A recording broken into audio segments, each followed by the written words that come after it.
Every year on February 2nd, millions of people watch a groundhog emerge from its burrow. If it sees its shadow, we're told winter will last 6 more weeks. If it doesn't, spring will arrive early. But does Groundhog Day have any real scientific basis? Short answer, very little, but the tradition isn't completely random. Where the idea came from? Groundhog Day traces its roots to ancient European weather folklore. Long before groundhogs, people used animals and natural signs to predict seasonal change. The date itself, early February, falls roughly halfway between the winter solstice and the spring equinox, a point known as a cross-quarter day. In agricultural societies, this period was important. Farmers were eager for any clue about how much winter remained. German settlers in North America adapted this tradition. In Europe, hedgehogs or badgers were used. In Pennsylvania, the groundhog became the substitute, the hibernation connection. There is a small biological basis behind the idea. Groundhogs are true hibernators. As winter weakens and daylight increases, hormonal changes can cause them to briefly emerge from their burrows. This timing is influenced by day length, temperature trends, seasonal biological rhythms.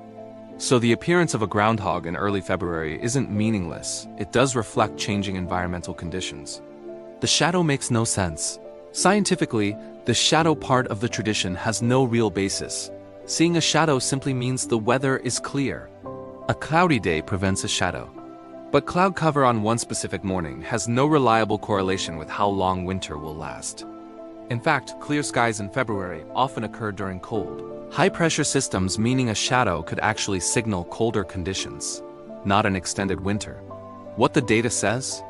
When researchers look at decades of Groundhog Day predictions, the accuracy rate is usually around 35 to 40%, depending on the groundhog. That's worse than a coin flip. Meteorologists rely on large-scale atmospheric patterns, ocean temperatures, and jet stream behavior, not animal behavior, to predict seasonal trends. Why the tradition survives? Groundhog Day isn't about science. It's about cultural continuity, seasonal psychology, humor, and shared ritual. In the middle of winter, people want a moment of hope, or at least a reason to laugh. In that sense, Groundhog Day works perfectly. Science versus symbolism. Groundhog Day doesn't predict the weather in any meaningful scientific way. But it does reflect something real, humanity's long-standing desire to understand nature before we had modern tools.